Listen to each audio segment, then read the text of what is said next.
Hey guys, welcome back. This is Nelson with Average Home Theater. Thanks for returning and watching my video. It's been almost 2 weeks since I uploaded a video. I was on vacation and then, I have a full-time job, so I didn't have much time to really do anything the last couple of weeks. But I did watch some movies while I was on vacation between the airplane and we stayed at a cabin in Colorado. So I was able to relax and watch some movies. And the one I want to talk to you guys today about is, it's not a huge movie, but I mean, I think, quite a few people saw it, but then there's also quite a few that didn't see it. And that's Mr. Brooks with Kevin Costner. Now, there's not much to say other than Kevin Costner is a serial killer.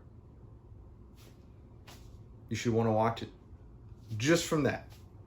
I mean, we all know Kevin Costner he's had some movies that were, box office kind of bombs, but they always end up with a cult following, like The Postman and Waterworld, which I like both of those movies, by the way. But they didn't receive very good reviews from the critics, So whenever a critic slams a movie and people hear a lot of bad things about it, they tend to not go watch them.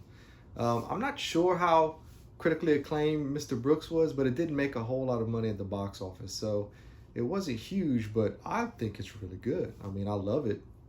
I hadn't watched it in a couple of years, and while I was on the plane, I said, let me watch something that's kind of obscure, and I like to do those reviews more than mainstream reviews because so many people review them, and I don't know, I just like I like to do the movies that I think not a lot of people have watched, and Mr. Brooks is one of those. So the premise is, he is a very well-off businessman. I think it has something to do with boxes. He makes, packaging for whatever you need it to be. So if you have a Star Wars toy, he can make a Star Wars box, that type of thing. Well, of course, he leads a double life. He is a serial killer. He has been for years. And what's neat about it is, he doesn't want to do it, right? But he has a subconscious or like an imaginary friend who talks him into it and makes him do it, and that's played by William Hurt. And William Hurt is really good, especially in this, but he's just a good actor overall. And what makes him unique is his delivery. He's one of those guys where he kind of looks all over the place when he speaks. It's kind of weird. It's just the way he delivers things. He'll talk to you and say something really, important or whatever, and he kind of looks away, while he's doing, like, his eyes are over here. And I don't know, his delivery is just really neat. And in a role like this where he's sinister and he's trying to talk Kevin Costner into doing things that he doesn't want to do, it's really, really cool. So that's that aspect of it. Then, of course, the other main character is Dane Cook. And I'll get into a little bit of spoilers after a while, but he is fascinated with Mr. Brooks. And he does a really good job. I mean, he's a stand-up comedian, but I've seen him in a couple of movies, and Dane Cook is a decent actor. He holds his own in this. I mean, it's nothing to write home about, but the type of person he plays, kind of a weasel, he's really good at playing a weasel, which is probably not far off from his real personality. I mean, he's not a weasel, but he's Dane Cook. If you've seen Dane Cook, his stand-ups and some of his interviews, you know what I'm talking about. But he does a really solid job. I mean, I don't know if the movie is any better without him. He does a good job. And then the person who's all hot on the trail is Demi Moore. She plays a police officer. And, I'm not a huge Demi Moore person, but, I love a few good men. I think she can hold her own. I mean, she's good. She's not by any means a bad actress.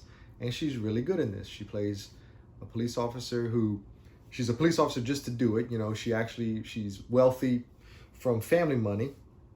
So she doesn't need to be a police officer, but she chooses to because she likes to chase, and that is real dangerous to somebody like Mr. Brooks, who is a serial killer. And, what's more dangerous than a cop who just wants to be a cop?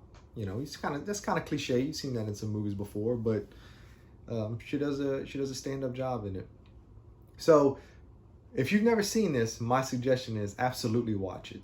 If you like stuff like that, it's not a horror movie. Um, it's not scary at all. It's kind of gruesome in parts, but it's not scary. But it is definitely an entertaining movie. Kevin Costner always plays Kevin Costner. Just, you know, he's Kevin Costner as, you know, an evolved human in Waterworld. He's Kevin Costner in Robin Hood. But it's always fun. You know, his movies are always fun, and I love them. You know, there's very few Kevin Costner movies. I don't even know if I can think of any that I can say, man, I just didn't like that. Some are better than others, but this is really good. Very underrated movie. Not perfect. You know, some of the sound effects are, you know, generic. You know, they probably have these standard sound effects that are used in movies because I'm sure the budget wasn't very high.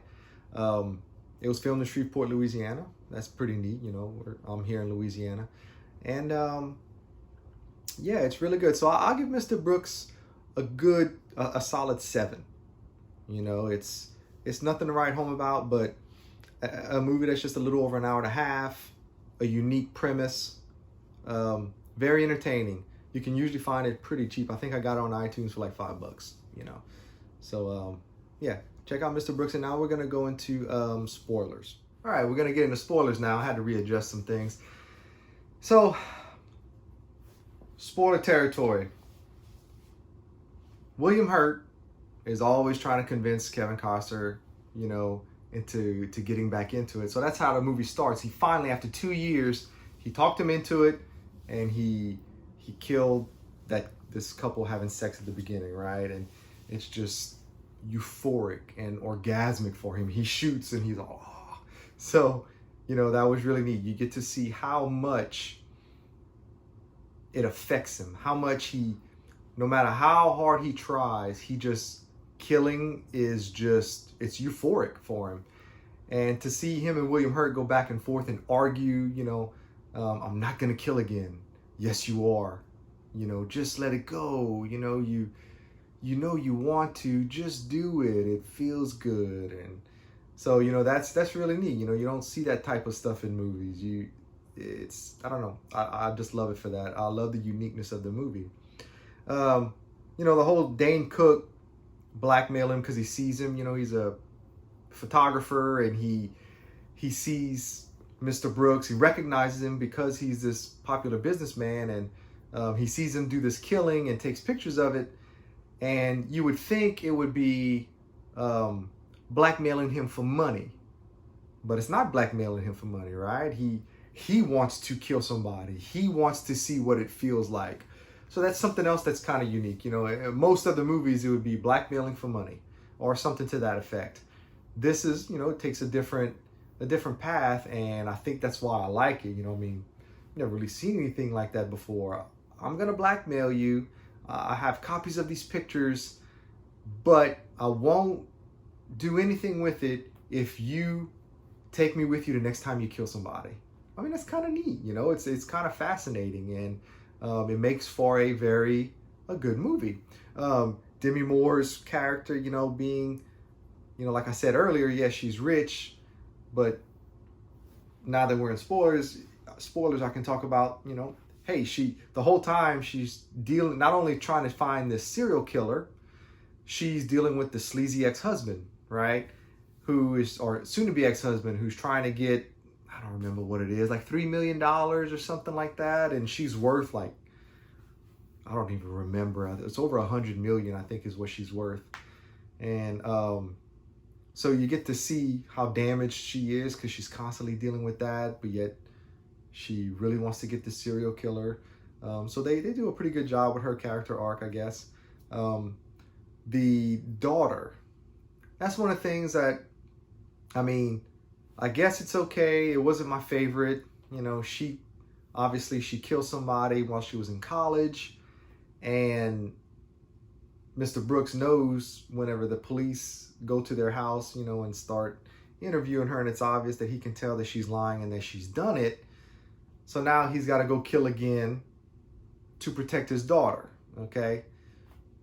Throw them off of her scent, right? Kill somebody the exact same way she killed that guy, but they didn't really say why. but goes and obviously just finds a random person to kill to throw them off of her scent. Okay, you know, I guess it was just a way to show how much he loves his daughter and all that good stuff. But I'm not sure I've ever seen where, you know, it's a trait that's passed on to children if you're a killer or a psychopath or whatever you want to call it. So, but you know, whatever, it's entertaining. I mean, you know, you get to, there's a really good scene at the end. I mean, I'm not going to say everything, but really good scene with her that I was kind of like, I forgot about it. And when I watched it again, I was like, wait, is that real or not? You know, I couldn't remember. And the way he dispatches of Dane Cook is pretty cool. You know, the way he throws Demi Moore off. You know, I'm not going to give everything away, even though we're in spoilers, because I think, you know, some people like to watch spoiler sections. They just need a little bit more information, but they're going to maybe use this to go watch the movie, right? So I'm not going to give everything away, but, you know, if you've watched this far, it's obvious you're interested and you should watch it. It's very good. So I'm going to stick with my 7. You know, depending on what mood I'm in, it could even go higher, but I think 7 is a good rating for it. You know, it's not visually stunning. You know, the audio is generic audio, like I said earlier, some generic sound effects that you've probably heard in other movies. The action scenes are okay. You know, nothing, the movie's not an action movie, so when they do have a couple of little action scenes, they're kind of, yeah, you know, the director obviously is not an action director. But yeah, so that'll do it for Mr. Brooks. I did watch a couple of other movies that I might review. I watched Wyatt Earp with Kevin Costner. So I want to do a little Wyatt Earp versus Tombstone video. Give my thoughts. I mean, I've seen Tombstone 100 times. I can recite the movie. So I think I'm going to do that one next. If there's anything else y'all want me to watch, except Star Wars Phantom Menace, that's not going to happen.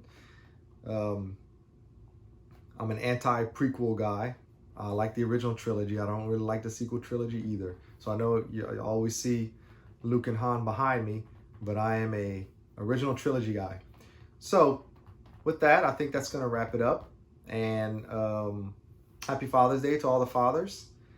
I might have another video tomorrow on Father's Day. Just depends. I mean, I got a little busy schedule going on tomorrow.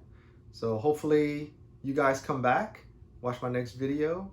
And I'm Nelson with Average Home Theater, and those are my thoughts. Thank you.